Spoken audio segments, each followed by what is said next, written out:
Pada tanggal 14 Oktober 2004, dalam sebuah penerbangan khusus yang hanya diisi oleh 2 awak pesawat, sebuah tantangan untuk menguji ketahanan pesawat terjadi tepat di atas langit Amerika yang berujung kecelakaan yang tragis.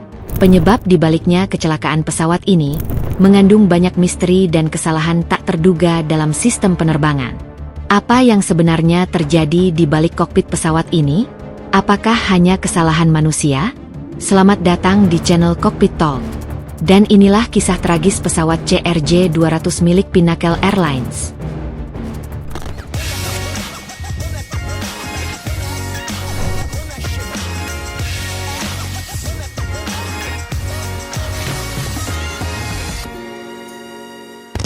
Pada tanggal 14 Oktober 2004 di Bandara Little Rock, Arkansas, USA, sebuah pesawat CRJ-200 milik Pinnacle Airlines sedang menuju landasan pacu untuk terbang ke Minneapolis.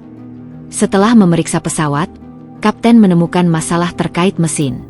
Sehingga, kru memutuskan untuk membatalkan penerbangan dan meminta izin dari ATC untuk kembali ke area parkir. Beberapa menit kemudian, penumpang dipindahkan ke pesawat lain, dan jadwal CRJ-200 untuk hari itu dibatalkan.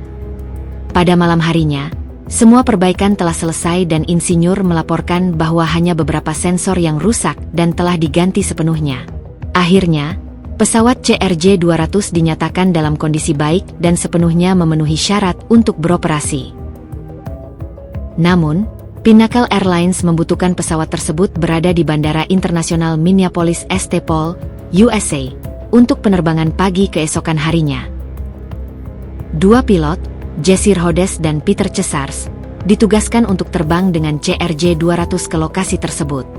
Penerbangan ini hanya memiliki 2 awak di dalamnya.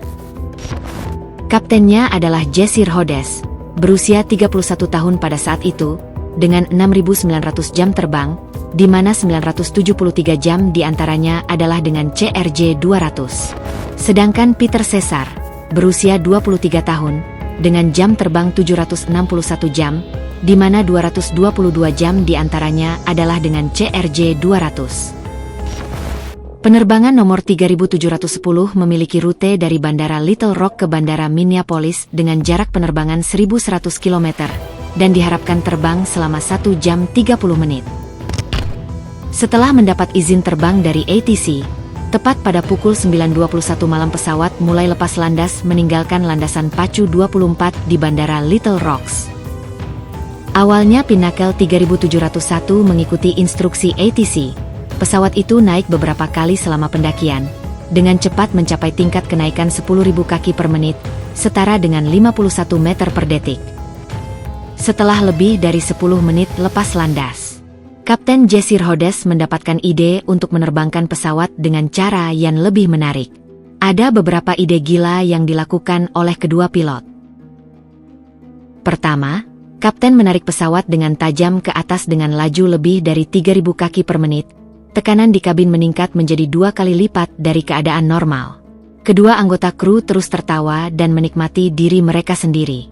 Sambil menikmati penerbangannya, kopilot berkata, "Wow, ini terasa menakjubkan, benar-benar fantastis, biarkan aku mencoba lain waktu." Setelah menstabilkan pesawat, mereka mulai naik ke ketinggian jelajah yang direncanakan, yaitu 33.000 kaki. Sekitar 5 menit kemudian, Pinnacle 3701 masih naik dan pada titik sekitar 14.000 kaki. Kopilot Peter Cesar meminta untuk bertukar tempat dengan Rhodes untuk mencoba mengendalikan pesawat. Setelah mereka bertukar tempat duduk, keduanya terus bercanda dan siap untuk pertunjukan kedua. Autopilot dimatikan dan kopilot mengambil kendali. Mirip dengan kapten, Peter mulai menarik pesawat tajam ke atas dengan ekspresi sangat bersemangat. Dia dengan antusias berteriak, "Ayo pergi!" Selama manuver, pesawat menahan tekanan sekitar 1,8 G. Pesawat naik dengan laju hampir 4.500 kaki per menit. Tidak hanya itu, mereka juga sengaja membiarkan kecepatan pesawat turun hingga hampir ke kondisi stall. Kondisi stall pesawat adalah keadaan di mana sayap pesawat kehilangan kemampuan untuk menghasilkan gaya angkat yang cukup, sehingga pesawat mulai kehilangan ketinggian. Pada saat stall, pesawat bisa mulai jatuh atau menukik, sehingga pilot harus melakukan tindakan korektif, seperti menurunkan hidung pesawat dan menambah kecepatan, untuk mengembalikan aliran udara yang stabil di atas sayap dan menghindari kecelakaan. Oke, lanjut ya guys. Sambil menstabilkan pesawat, kedua anggota kru terus memikirkan permainan baru.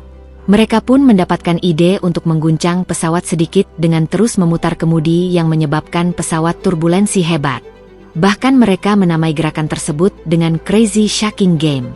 Kedua anggota menjadi lebih bersemangat dari sebelumnya. Mereka tidak menyadari bahwa kesenangan mereka telah memulai tragedi yang mengerikan. Meski begitu, kebosanan mereka belum hilang. Keduanya masih memikirkan permainan apa yang akan mereka mainkan selanjutnya. Kemudian mereka menemukan ide untuk menerbangkan batas maksimum pesawat CRJ-200 yang memiliki batas maksimum penerbangan 41.000 kaki. Pada pukul 9.35 malam, Kapten memanggil pusat kontrol area untuk meminta perubahan ketinggian penerbangan.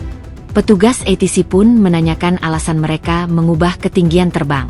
Dan sang kapten menjawab, "Kami tidak memiliki penumpang di dalam, jadi kami memutuskan untuk mencoba menguji kekuatan pesawat."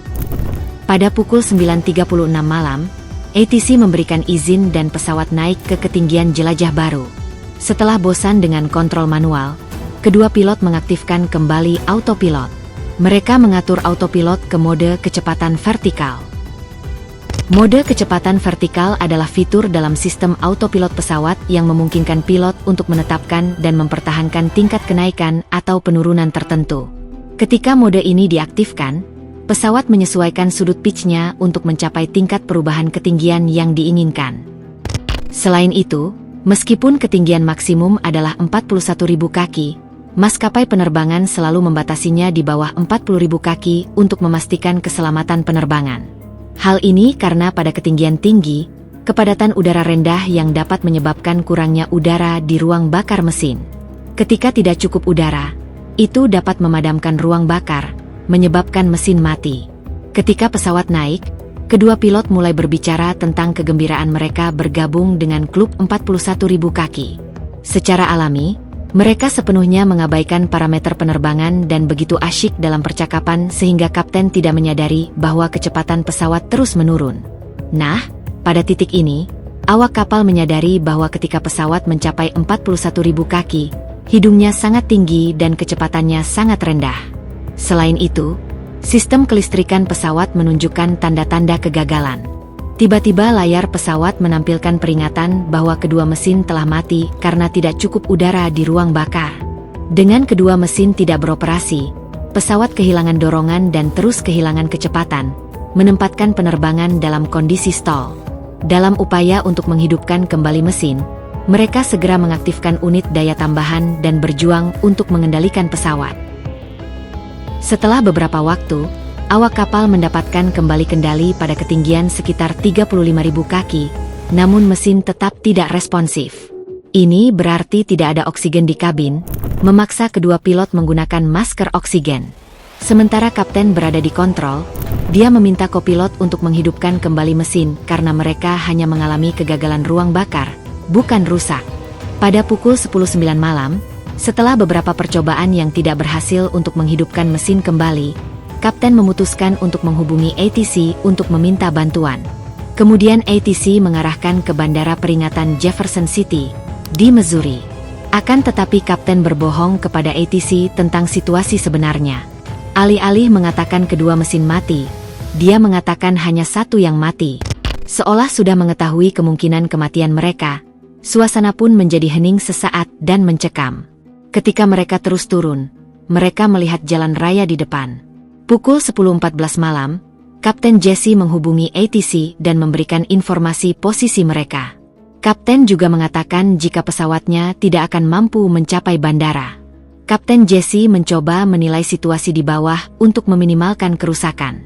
Kedua pilot memutuskan untuk tidak menurunkan roda pendaratan.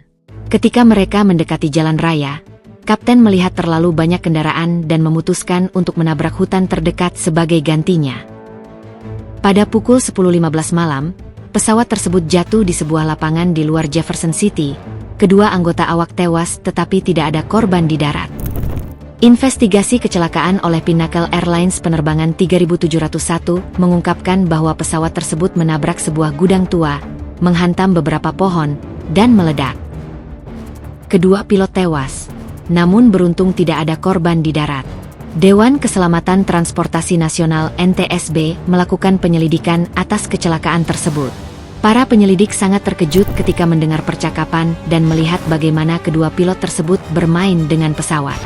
Bahkan CEO Pinnacle Airlines terkejut dengan kurangnya profesionalisme yang ditunjukkan oleh kedua pilot tersebut.